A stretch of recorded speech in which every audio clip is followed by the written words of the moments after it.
Assalamualaikum students, I hope you're all doing fine. Welcoming you all to another video of STEM International. This is Zinia here. Geography book 7 को continue करने जा रहे हैं. Chapter number 2 water sources and it's management को जो है वो हमने स्टार्ट किया हुआ था. This is the last video और इस लास्ट वीडियो में हम वाटर प्योरीफिकेशन टेक्निक्स की तरफ जा रहे हैं. वाटर प्योरीफिकेशन टेक्निक्स की इंपॉर्टेंस क्या है, ज़रूरत क्या है, वो हमने पिछले वीडियोज़ में भी इस्टेब्लिश किया.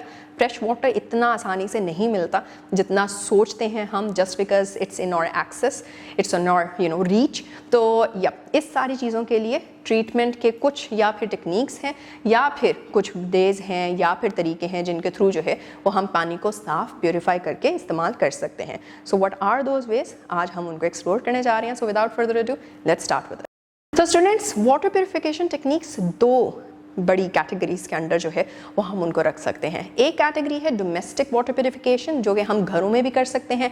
आपने कभी देखा होगा बॉयल करके पानी का इस्तेमाल किया जाता है, वो भी एक काइंड ऑफ प्योरीफिकेशन टेक्निक है.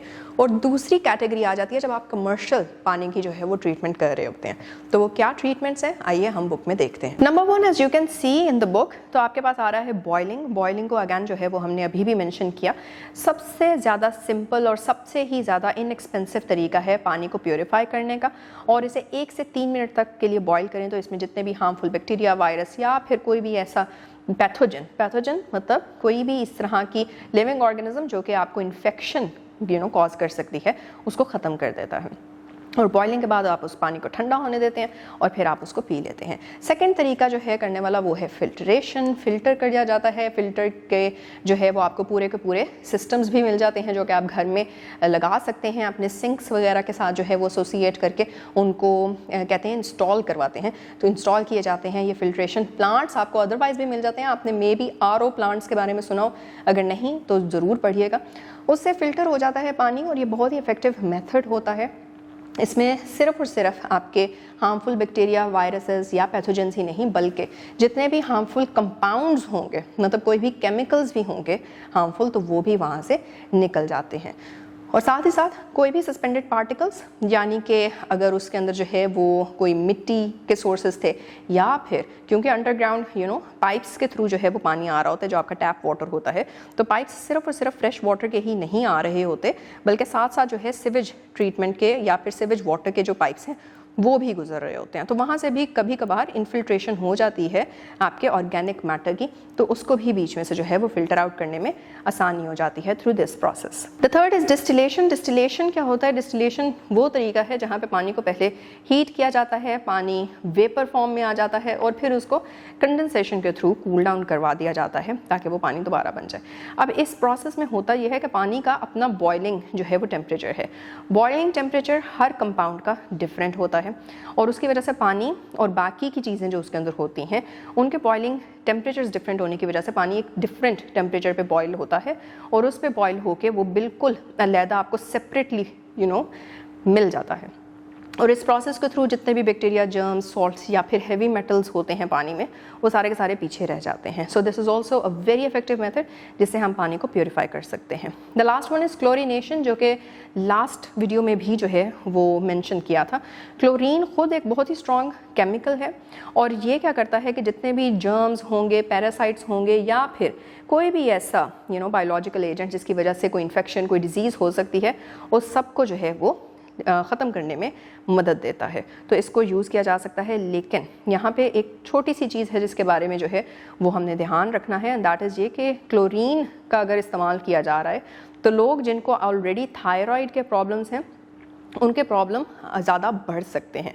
तो क्लोरीन को हम इतना ईजिली जो है इस्तेमाल नहीं कर सकते.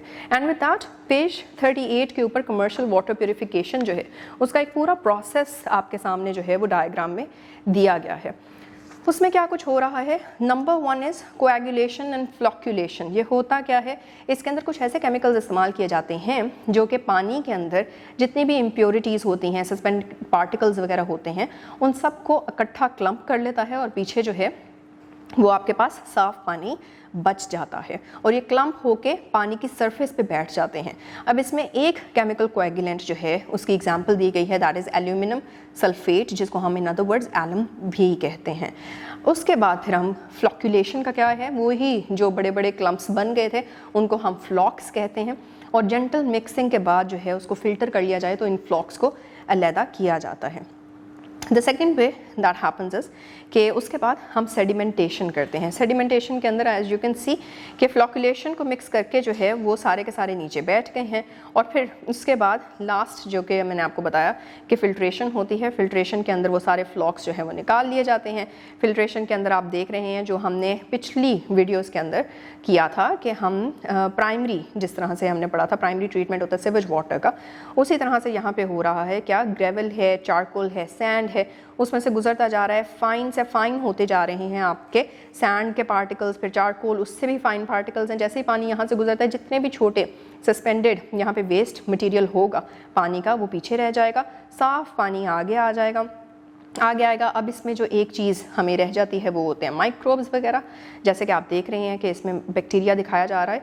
डिसइंफेक्शन के प्रोसेस के अंदर आप उसमें कुछ जो है वो केमिकल्स ऐड करते हैं, जिस तरह के क्लोरीन है या यूवी ट्रीटमेंट है या ओजोन गैस भी इस्तेमाल होती है, और वो बैक्टीरियल इस तरह के जो चीज़ें होती हैं या फिर वायरसेस हैं या पैरासाइट्स हैं, इनको जो है वो ख़त्म कर देता है। उसके बाद इस साफ़ पानी को स्टोर कर लिया जाता है, और फिर वाटर आपका जितना भी ये पाइपलाइंस वगैरह हैं उसके थ्रू वो घरों तक पहुंचा दिया जाता है। सो दिस इज़ कि आप एक बहुत बड़े लेवल पे किस तरह से पानी को प्योरीफाई कर रहे हैं। Students, what we have done is कि we are finally done with this particular chapter, water sources and its management। कहाँ से शुरू किया था हमने? वाटर के नेचुरल सोर्सेज से हमने शुरू किया था, प्रेसिपिटेशन की फॉर्म्स को भी हमने पढ़ लिया, फिर उसके अंदर हमने ये भी देख लिया कि वाटर के डिफरेंट सोर्सेज की सिग्निफिकेंस क्या है। साथ ही साथ हमने ये भी देखा कि वाटर का पूरा सिस्टम, वाटर साइकिल जो है उसमें सिर्फ और सिर्फ नेचुरल सोर्सेज ही नहीं बल्कि जो आपके सीवेज वाटर होता है वो भी उसी के अंदर है, और सीवेज वाटर इससे पहले कि ओशंस को जाके पोल्यूट करे उसको किस तरह से ट्रीट किया जा सकता है। बोथ आपके जो है पानी फिर उसके बाद घर में भी ट्रीट हो सकता है और कमर्शियल लेवल पे भी ट्रीट हो सकता है इसको, और साथ ही साथ बायोगैस जो बीच में प्रोड्यूस हो रही थी उसको भी इकोनॉमिकली किस तरह से हम उसका लेवरेज उठा सकते हैं। तो ये सारी चीज़ें हमने इस पर्टिकुलर चैप्टर में कवर किया। I hope this was interesting and you will explore more. Now we'll meet with another chapter in another video. So till then, take care. Allah Hafiz.